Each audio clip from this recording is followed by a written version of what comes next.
Hey everyone, welcome back for another deep dive with us. Today we're really stepping into the future, talking about AI and accounting. Definitely a hot topic. It is. It is. And you know what? It's a lot more interesting than it might sound at first, believe me. So imagine, like, your accountant, but they're like this financial Da Vinci. That's kind of the vibe we're going for. Okay, I like it. A financial Da Vinci. That sparks the imagination for sure. It's not often you get to say that phrase, right? Right. So to guide us, we've got this, well, it's an article by Garrett Wozni. He's all about AI in the accounting world. Calls it, get this, the post-cognitive accountant. Post-cognitive accountant, does that mean like beyond thinking?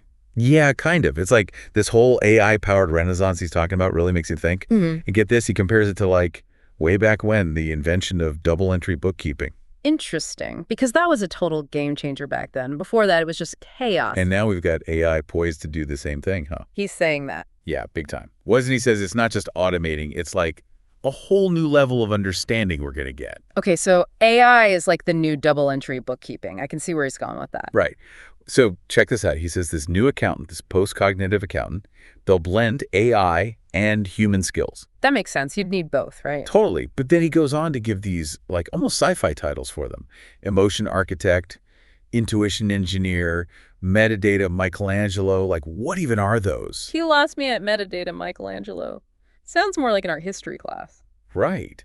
But it's like he's saying accountants need to be creative too. So it's not just about the numbers anymore. Definitely not. Which is kind of exciting when you think about it. Like, take this emotion architect idea. Yeah. It's like, what if your financial advisor really go-tee you? Like your dreams, even your fears about money. Okay, instead of just saying, here's what the algorithm says. Exactly. Yeah. They use the AI, sure, but then they're like, okay, let's factor in what really matters to you. So more holistic. I like that. Right. And what about this intuition engineer? You'd think intuition and AI are opposites, but... But we all have those gut feelings sometimes, even with all the data in the world. All the time. That's like this sixth sense. Exactly. So this intuition engineer, they'd be able to use both, the data and their experience. That's interesting. Because AI can't really do that, can it? The whole gut feeling thing. Not yet, anyway. Yeah. Maybe someday.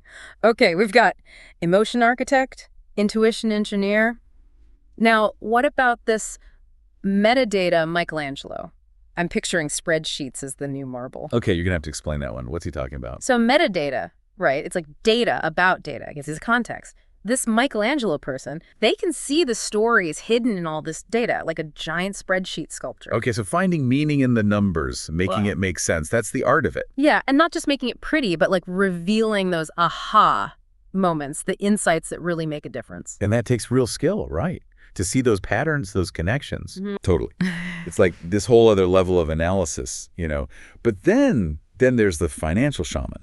Now this one. No, that's a title I can get behind. Right. It's like I'm picturing someone who can predict the future of, well, everything.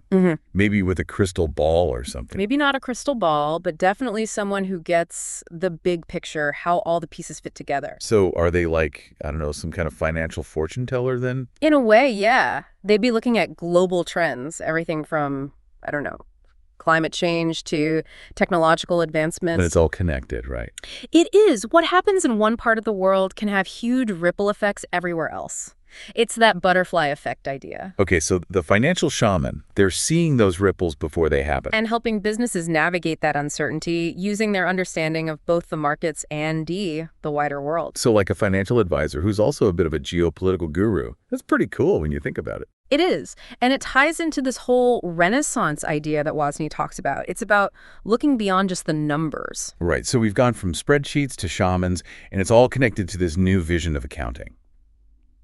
This is a lot to take in. What would you say to someone who's like, okay, I get it, it's a big deal, but paint me a picture. What does it actually look like? What does this post-cognitive accountant actually do? Okay, so picture this. You're sitting down with your accountant, not in some stuffy office, but somewhere more relaxed. And you're having a real conversation, not just about last quarter's numbers, but about your dreams. I like where you're going with this. Tell me more. You're talking about your values, what's important to you. Maybe you want to make a difference in the world, or maybe you're saving up for something big. And the accountant's really listening, not just waiting for their turn to talk. Exactly. And the AI, it's already done the heavy lifting, crunched all the data. But the accountant, they're the ones who make it mean something. They help you understand it, connect it to your life. So it's like this interesting partnership, the AI and the human working together, right? Exactly. And together, you come up with a plan, a financial roadmap that isn't just about making as much money as possible. But a plan that reflects who you are, what you care about.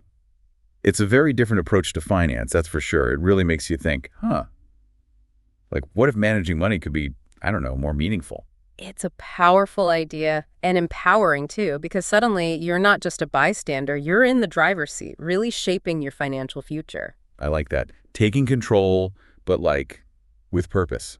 This whole thing just feels different than the way we usually think about finances. Exactly. And this is what Wozniak's getting at with this Renaissance idea. It's not just about tech, it's a whole new perspective. And you're saying accountants are the ones to lead the way, right? With these new skills, this new mindset. They're kind of like pioneers, exploring this uncharted territory, figuring out how to blend the best of AI with, well, the best of humanity, you know? Because we can't just hand everything over to the algorithms. Right. Right. We still need that human judgment, that ability to say, okay, the numbers say this, but what about the ethical implications? The things AI might not catch. It's like, just because you can do something doesn't mean you always should. Yeah. Right. We need those guardrails. Precisely. And that's where accountants come in, making sure AI is used responsibly, ethically, in a way that benefits everyone. Okay, so say someone's listening to this and they're like, all right, I'm on board. How do I get involved? What should I be doing? What would you tell them? First off, don't be afraid to ask questions. Talk to your financial advisor, your accountant, even if it's just to say, hey, what's up with this whole AI thing? Help me understand. Because knowledge is power, right? The more you know. Absolutely. And don't forget, you have a voice. As consumers, investors, citizens, we all have a say in how this technology is shaped, how it's used. So true. If you want to see a future where finance is ethical, sustainable, make your voice heard, support businesses doing things the right way. And if you're just starting your career, pay attention to these new skills, empathy, creativity, that human touch. That's what will make you stand out. This has been eye-opening. From spreadsheets to shamans, we've covered a lot of ground today. And it all started with this idea, this vision of the future. It just goes to show you the power of ideas to spark new possibilities. That's what we love to hear. And on that note, we'll wrap up this deep dive into the future of finance. But hey, keep those conversations going. Let us know what you think. Head over to our website, leave a comment. Until next time, keep learning and keep diving deep.